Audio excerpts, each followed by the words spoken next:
What I call model theism is making a model, then worshiping the model as if it were a god, and hating everybody who has a different model. Model theism is the idea that your universe has been simultaneously apprehended. That's impossible according to general relativity. It's none simultaneously apprehended. So what you experience tomorrow, if it entirely fits your beliefs today, that's because you're not paying enough attention. So speaking of models, it seems that your favorite psychological model comes from Dr. Timothy Leary. Is that correct? Yes. The Eighth Circuit model, yes. Could you describe for listeners the basics of this model? I've done 2-day workshops on the Eighth Circuit model, and I've done 1-hour lectures, and I've done 2-hour lectures. Let's see how brief I can condense it to without making it totally incomprehensible. Leary's basic assumption is that our personality or our interpersonal reactions results from genetic blueprints as modified by early imprints and later conditioning and learning and re-imprinting, if we learn anything about re-imprinting. Well, that we start out with basically amoeboid floating consciousness recapitulating the beginning of life, and we have to bond to a mother or a mother substitute, depending on how lucky we are. If we're lucky, we get a mother. If we're not lucky, we imprint something else. There's a case in one of Robert Audrey's books, a giraffe whose mother was shot by hunters right after it was born, and the giraffe imprinted the jeep, and it followed the jeep around and tried to nurse from it, etc., treated the jeep as a mother. Now this shows the biological basis of the Jungian archetypes. Jeep has 4 wheels, sort of like the 4 legs of a giraffe. There was research where birds that are brought from the Galapagos Islands, where there haven't been any predators in about 1 million years, were tested by having cardboard cutout kites in the shape of hawks fly over them, and they all crouched and tried to hide. So that archetype had existed in the birds' brains for over 1 million years when there were no predators around. They still had the archetype hawk meant danger. So we were born with archetypal images and desire to find the equivalent that we can attach to in the external world. Leary calls that the biosurvival circuit. I call it the oral biosurvival circuit, to emphasize the importance of the nursing experience. And the oral biosurvival circuit Leary conceives of as basically one-dimensional. You either imprint what I call an infophilic tendency in varying degrees, which means the world seems like a safe place and you keep on exploring more and more of it, or you imprint an infophobic reflex in which the world seems like a sinister and threatening place. In the extreme form, it's autism, where the whole external world is just turned off. It's too sinister to be dealt with. So once you've imprinted, that's it? Well, that's the general opinion. Leary's heresy, one of his heresies, was that imprints can be changed with strong psychedelics and the right type of program. Timothy was one of the most prestigious and respected psychiatrists and psychologists in the country when he started his LSD research. By the time that was closed down, he was the most disreputable. When the government started closing down LSD research, all the major researchers became, to quote a famous Irish saying, as silent as moonlight on a gravestone. Leary didn't. He went around the country raising hell and saying the government should not shut down scientific research and science should be free of government interference and all sorts of subversive and sinister things like that. So eventually, according to Leary's story, he was framed by a cop in Orange County. They planted half a marijuana cigarette in his car and then busted him and sentenced him to 37 years in prison. The regular sentence for possession of half a joint in California at that time was 6 months. For some reason, they gave him 37 years.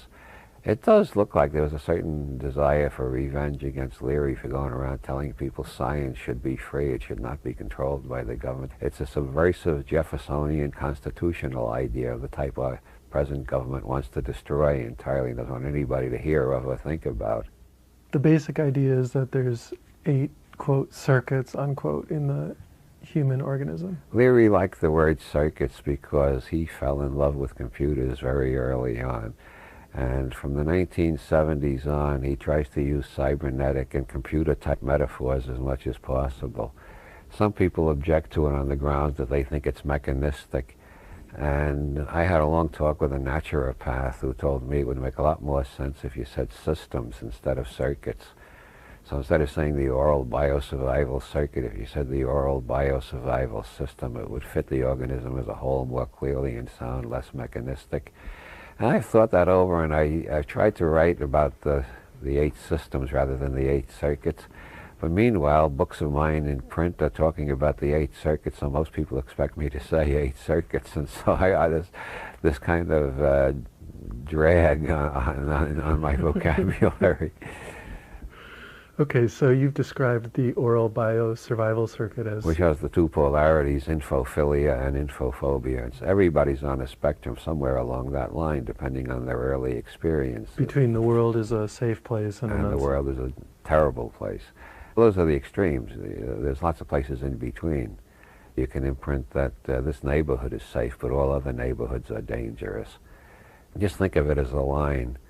One end is total infophilia. You're continually looking for new information about everything, and you're continually deliriously happy about the new, no matter what it is.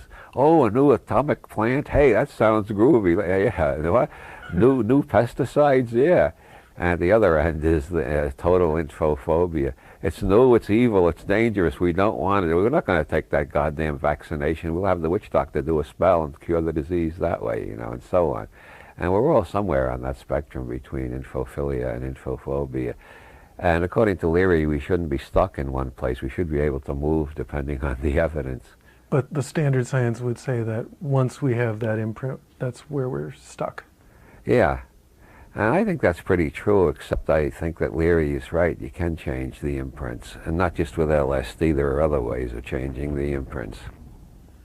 So what's the second circuit? The second circuit is the anal territorial circuit. All mammals mark their territories by excretions. When you take your dog out for a walk, the dog pees on a dozen different places. That's not because they don't have bladder control, it's because they have exquisite bladder control. What they're doing is marking a territory. If you made a map of the neighborhood and marked the places that the dog pees, that's the territory that dog is claiming. If he sniffs another dog's urine on a part of his territory, he'll pee there extra long to reiterate his claim to that territory. All mammals do this. As Timothy said in one of his more whimsical moments, the only intelligent way to discuss politics is on all fours. Because it's all about territorial squabbles. Who's in charge around this habitat? And the anal territorial circuit is a sort of an up-down at right angles to the forward-back of the oral biosurvival circuit. You're either at the top of the hierarchy and claim most of the territory, or you're at the bottom and don't have any territory and just take directions from those above you, or you're somewhere in between. When you put these 2 axes together, the right-left oral biosurvival circuit and the up-down anal territorial circuit, you get the Leary interpersonal grid and divide it into 4 parts. In interpersonal diagnosis, he divides it into 64 parts. It depends on how much precision you need in diagnosis. By the time you've started to walk around the house and meddle in family politics and struggle with your siblings and your parents for how important you're going to be in the hierarchy, and you find out where you fit in, you find out who you can bully and who can bully you and who you got to submit to and who you can dominate and so on.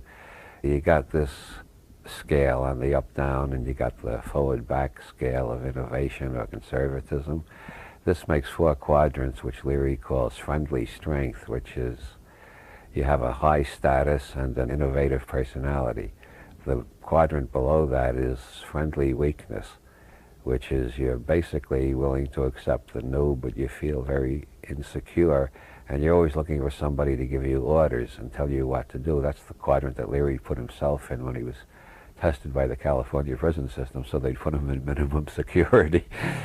And then there's hostile strength, which is dominant but not friendly. It's dominant and somewhat sadistic, leaning toward the egotistic and the narcissistic. And tends to be conservative. This type of power is afraid to show itself. It needs to dominate, but it's very much afraid of the people it's dominating. Then below that, you got hostile weakness. You see them in the tabloids all the time. They have "born to lose" tattooed on their arms, and they've been accused of crime so atrocious you can't believe a human being could do it. Eric Byrne popularized this whole system in a wonderful set of game rules. Friendly strength, the game rule is, I'm okay, you're okay. And that's obviously the healthiest relationship you can have as long as you can maintain it. Of course, you can't maintain it with everybody because some people aren't okay. They're sons of bitches. But as long as you can maintain, I'm okay, you're living in a very happy world. And then friendly weakness is, I'm not okay, but you're okay. The overwhelming majority of people in psychotherapy have that basic quadrant. They're not okay, but they're quite convinced the therapist is okay, and they're waiting for him to produce the magic jewel out of the drawer that will cure them all at once. And all they have to do is please the therapist long enough and the magic jewel will come out. Most of them really believe in it, although not that literally. And then hostile weaknesses, I'm not okay, you're not okay. That's why they have the tattoos saying born to lose or born to raise hell, etc. And then hostile strength, Eric Byrne's slogan for that game is, I'm okay, you're not okay. And that is the favorite game of ideologists of all stripes. The person is always going around telling everybody else what's wrong with them and trying to straighten them out. Never in the kindly way like friendly strength, but always in a morally reproving way.